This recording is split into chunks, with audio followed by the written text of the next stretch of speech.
Bonne journée en notre compagnie.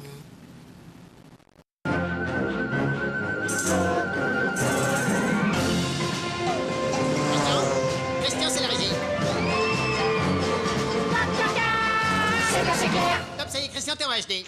Bonjour à tous, je suis Christian Cac, docteur en économie. Cac en 3 lettres comme c'est assez clair. Et avec moi, l'économie va le devenir assez clair. Passons tout de suite au sommaire de l'émission, présenté par des nostalgiques de l'informatique des années 80. Vous êtes prêts pour la démo? On va leur montrer la puissance de l'Amstrad. Allez, mon petit Spectrum, montre-leur ce que t'as dans le ventre. Le premier sujet traite de la compétitivité de la France. Quand je pense qu'à une époque, on fabriquait nous-mêmes des ordinateurs. Deuxième sujet, la loi de finances. Pour tout savoir sur l'adoption du budget de la France. Bon sang de bonsoir, la disquette du troisième sujet ne fonctionne pas. T'as essayé de la reformater? Ah ouais, effectivement, je lance le programme.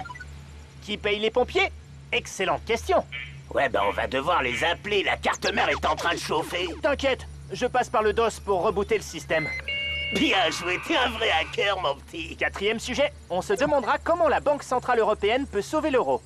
Tout ça grâce à son méga classe Big Boss Super Mario. Et oh, y a qu'un seul Super Mario et c'est moi. D'accord, Luigi, t'énerve pas, il est super ton déguisement de plombier. Et pour finir, nous nous demanderons pourquoi l'obsession de la croissance. Alors qu'on peut très bien aller sur Internet avec un ordinateur de 85. Apparemment, les plombs ont fondu au club de rétro-informatique. Et je ne parle pas que du matériel. Bien, enchaînons avec le premier sujet. La compétitivité est à l'économie mondialisée ce que Yuri Gagarin est à l'aérospatiale. Mais depuis quelque temps, nos industriels français restent sur la rampe de lancement. Selon eux, ils sont victimes d'un coût du travail beaucoup trop élevé, lui-même plombé par la protection sociale.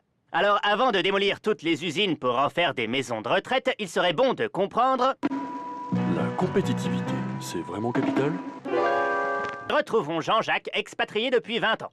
Il faut distinguer deux sortes de compétitivité. Celle qui repose sur la diminution du prix des produits, comme par exemple des t-shirts fabriqués en Chine, et la compétitivité qui repose sur l'innovation, par exemple la fabrication d'Airbus ou de TGV. Mais bon, moi, compétitivité ou pas, je rêve depuis 20 ans d'une bonne andouillette et d'un verre de Beaujolais. Ah, je vous comprends, mon petit Jean-Jacques. Si on notait la qualité de vie, je suis certain qu'on serait hyper compétitif. Parce que question gastronomie, on est au top. Question littérature, on est pas mal non plus. La France compte plus de 10 000 lois, mais il n'existe pas de loi permettant au gouvernement de prélever un impôt permanent. Les impôts sont illégaux?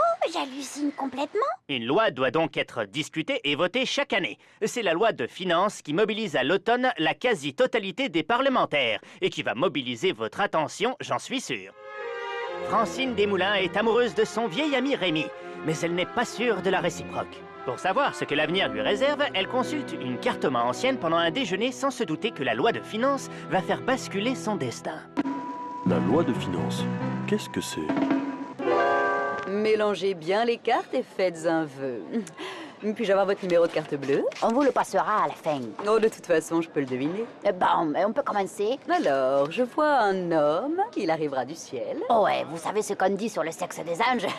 Il sera aussi spécialiste de la loi de finances. Ah, qu'est-ce que c'est? Bon, c'est une proposition qui permet à l'État de présenter son budget avec d'un côté les dépenses et de l'autre les recettes.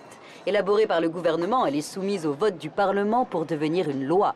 Ainsi, en 2012, la loi de finances prévoyait 220 milliards de recettes, 294 milliards de dépenses, soit un déficit budgétaire de 74 milliards d'euros. Eh bien, merci, Irma. En attendant, c'est l'heure du Top CAC. Salut les salariés, salut les freelances, Top CAC pour tout le monde. Pour tout savoir sur le hit parade des chansons du CAC 40, ça sent le gros hit. Luciano Lustig animé des séminaires d'entreprise. Il est aujourd'hui numéro 1 du Top CAC avec son tube Rire au bureau. Rire au bureau, c'est rigolo. Rire au bureau, c'est du bon boulot. Rire en bossant, c'est amusant. Rire en bossant, c'est motivant. Ils sont formidables. Nos artistes ont toujours autant de talent. Je n'aimerais pas être celui qui choisira les chansons pour le best-of du Top CAC. Il y aura des injustices, c'est sûr. Connaissez-vous le Dr CAC? C'est mon cousin d'Allemagne, mon cousin germain si vous préférez. Il travaille à la Banque Centrale Européenne à Francfort. Jusqu'ici, la Banque Centrale Européenne n'intéressait que quelques économistes. Mais depuis la crise de l'euro, il ne se passe plus une semaine sans que l'institution de Francfort s'invite au cœur des débats et que les propos de Mario Draghi, son président surnommé Super Mario, soient mondialement disséqués. Il est donc urgent d'en savoir un peu plus. La BCE peut-elle sauver l'euro? Chers gentils membres, l'atelier découverte BCE va bientôt commencer. Je suis pas venue au club raid pour me farcir à une cour d'écho. Hein. Eh ben, tu devras y aller. Il y aura plein de mecs intello. T'es branché énarque, toi, c'est ça? Ouais, ils sont sexes. Ça parle de quoi leur truc? La Banque Centrale Européenne a été créée en 1998 avec une mission essentielle, la maîtrise de la masse monétaire, c'est-à-dire le volume d'euros en circulation sur le marché. Ça doit être super, mais il faut vraiment que je bronze des deux côtés. Là, j'ai l'air d'un petit écolier. Écoute, jusqu'en 2010, le rôle de la BCE se limitait à faire jouer les taux d'intérêt pour ralentir l'inflation ou pour favoriser l'activité économique. Votre attention, s'il vous plaît, tous les participants à la conférence mangeront à la table du chef de village jusqu'à la fin de la semaine.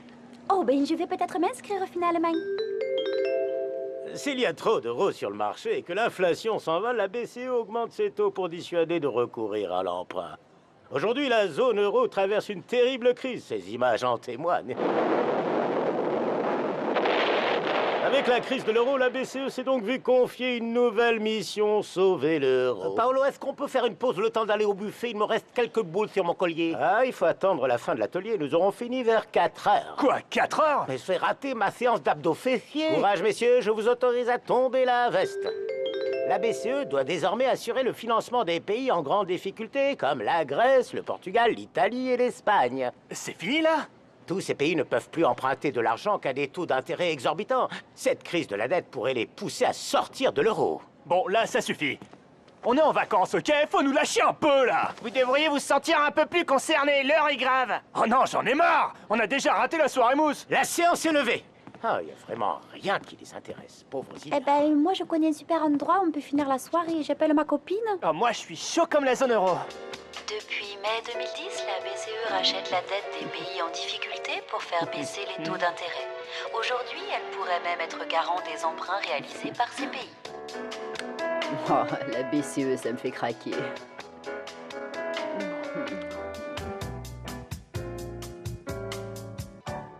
Voilà des vacanciers qui n'auront pas bronzé idiots.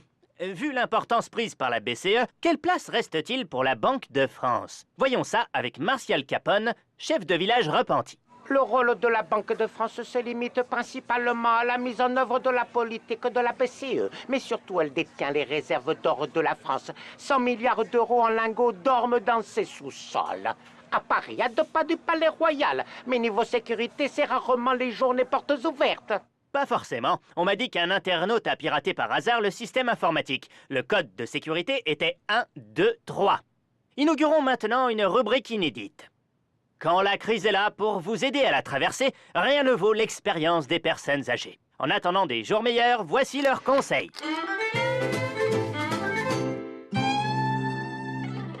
Je volais le portefeuille et les bijoux des maîtresses que mon mari ramenait à la maison. C'est 50-50. Vous auriez dit non, vous? Quand on doit se lever aux aurores pour la messe, on ne dépense pas d'argent dans les noubas du samedi soir.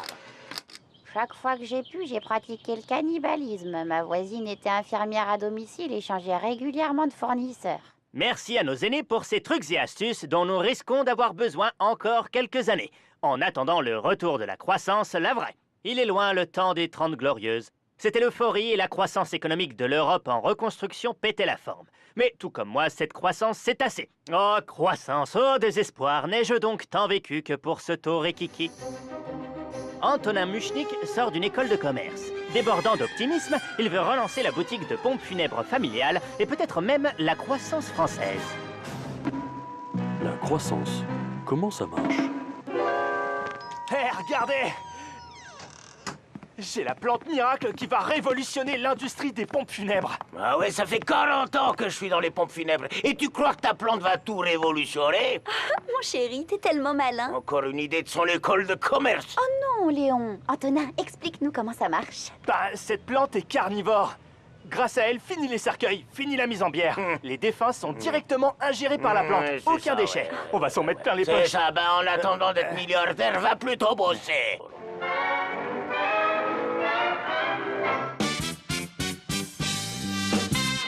Du nouveau chez Mouchnik. Grâce à notre plante carnivore, fini les cercueils. Un nouveau service funéraire rapide et écolo. Une expérience inoubliable vers de nouvelles oraisons. Moi, j'y crois, Antonin. On va relancer la croissance. Ouais, et on va contribuer à l'enrichissement de notre pays. On va améliorer notre pouvoir d'achat et donc réduire la pauvreté. Oui. Si la France arrive à un taux de croissance de 1,5% par an, le chômage pourra enfin diminuer. Et qui dit croissance dit augmentation des recettes fiscales avec les impôts et les taxes diverses. On pourra réduire les déficits et la dette publique. Alors, j'avais pas dit que j'allais relancer la croissance française? J'ai envie d'augmenter la population. Et moi, Oh, ma dose d'hormones. Ah, j'ai encore faim. ah, tous ces vieux hippies des années 60, pourfendeurs de la croissance. J'ai parfois la nostalgie de cette époque où bien-être et écologie valaient mieux que la production effrénée de richesses. Notre émission est terminée. À très vite pour une nouvelle thérapie économique du Dr Cac en 3 lettres, comme c'est assez clair. Je vous souhaite la bonne soirée.